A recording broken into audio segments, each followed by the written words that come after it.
Hello दोस्तों, स्वागत है आपका मेरे यूट्यूब चैनल पर। आज हम बात करेंगे सिंधु सभ्यता या हड़प्पा सभ्यता के बारे में। जो सबसे प्राचीन पुरानी सभ्यता है उसका नाम है सिंधु सभ्यता। सबसे प्राचीन या पुरानी सभ्यता सिंधु सभ्यता। सिंधु सभ्यता के लोगों को जो कहते थे वो द्रविड़ लोग भी कहते थे, या फिर भारत के मूल निवासी थे और उनको द्रविड़ लोग भी कहते थे। सिंधु सभ्यता का जो पता लगाया था सर्वप्रथम, वो जॉन ब्रिंटन और विलियम ब्रिंटन ने 1857 में कराची और लाहौर के बीच रेल पटरी बिछाने के दौरान पता लगाया था।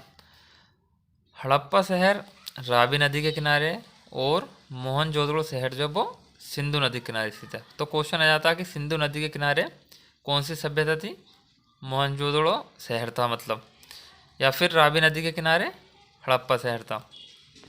इस तरीके से इन दोनों नदियों के नाम और इनके पास में कौन सा शहर था, ये दोनों चीज़ें याद रखना। सिंधु सभ्यता एक नगरीय सभ्यता थी। सिंधु सभ्यता के लोग ईंटों का प्रयोग करते थे। जो घर बनाते थे सिंधु सभ्यता के लोग, वो ईंटों का बनाते थे।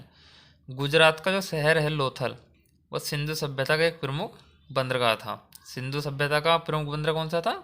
लोथल। मोहनजोदड़ो में सबसे बड़ा धान्यागार था। विशाल स्नानागार मोहनजोदड़ो में था। पूछ लिया जाता है कि विशाल स्नानागार एक ग्रेट बात किस कहाँ पे था? मोहनजोदड़ो में। कांस्य से बनी नर्तिका की मूर्ति मोहनजोदड़ो सभ्यता से प्राप्त हुई थी। सिंधु सभ्यता जो थी उसमें जो उसका मुख्य व्यवसाय था वो कृषि और पशुपालन था। हड़प्पा सभ्यता से अभी तक लोहे के अवशेष नहीं मिले हैं। सिंधु सभ्यता के लोगों ने सर्वप्रथम कपास का उत्पादन किया था।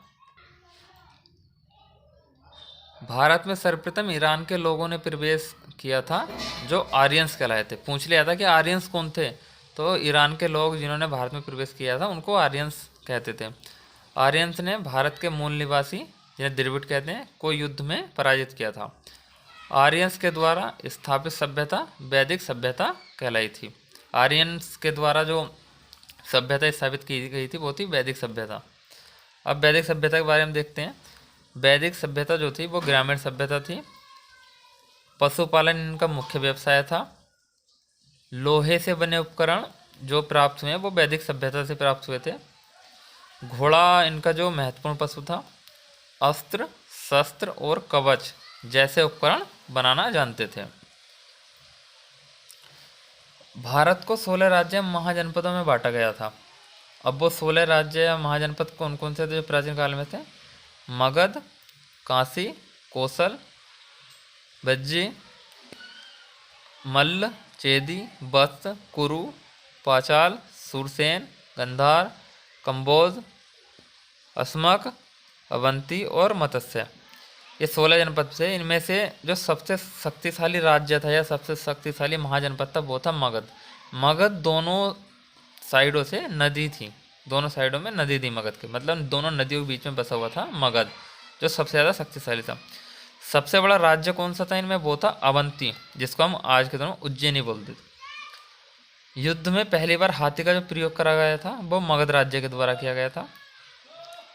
सम्राट अशोक ने सभी महाजनपदों पर कब्जा कर लिया था। जो सम्राट अशोक थे, महान अशोक, उन्होंने सभी जनपदों पर कब्जा कर लिया था। बौद्ध ग्रंथ अंगूर, अंगूर का मतलब अंगुत्तर निकाय में सभी महाजनपदों का उल्लेख किया गया। पूछ लिया जाता कि ऐसा कौन सा ग्रंथ है जिसमें सभी जो जनपदों का उल्लेख करा गया, तो वो है अंगुत्तर निकाय। ये कौन सा ग्रंथ है? बौद्ध ग्रंथ। अब बात करें मगध महाजनपद की। प्रारंभिक जानकारी जो है मगध महाजनपद की वो महाभारत से प्राप्त हुई थी। मगध की जो पहली राजधानी थी वो गिरिब्रिज या फिर राजगृह थी। गौतम बुद्ध के जो समकालीन थे वो थे बिंबिसार। बिंबिसार किस वंश के थे? हर्यक वंश के पितृहंता वंश। पितृहंता वंश क्यों कहते हैं? क्योंकि इन्होंने अपने पिता को मारने के बाद कुर्सी हासिल करी थी या शासन हासिल करा था। तो 544 ईस्वी से 412 ईसा पूर्व तक ये जो बिंबिसार का शासन रहा था, इसको पितृहंता वंश इसलिए बोलते हैं क्योंकि बिंबिसार की मृत्यु इसके पुत्र अजातशत्रु ने की थी। अजातशत्रु की मृत्यु उसके पुत्र उदयन ने की थी। उदयन ने गंगा और सोन नदी के संगम पर पाटलिपुत्र नगर की स्थापना की थी। पाटलिपुत्र नगर की स्थापना किसने करी थी? उदयन ने। इसके बाद आया था शिशु नागवंश, नागवंश जिसका वो था पहला शासक या फिर संस्थापक बोल सकते हैं, वो था शिशुनाग। उसके बाद आया था नंदवंश, जिसके संस्थापक महापद्म नंद थे। जो वो हमारे युद्ध झेलम नदी के किनारे जो युद्ध हुआ था, जिसको हाइडस्पीन का युद्ध कहते हैं, वो सिकंदर व पोरस के बीच हुआ था। सिकंदर की मृत्यु बेबीलोन में हुई थी, वो भी बुखार आने की वजह से।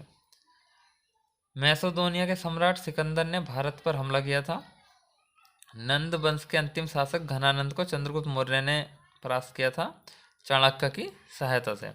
उसके बाद हुई थी स्थापना मौर्य वंश की, और मौर्य वंश के संस्थापक कौन थे? चंद्रगुप्त मौर्य। ये जैन धर्म को मानते थे।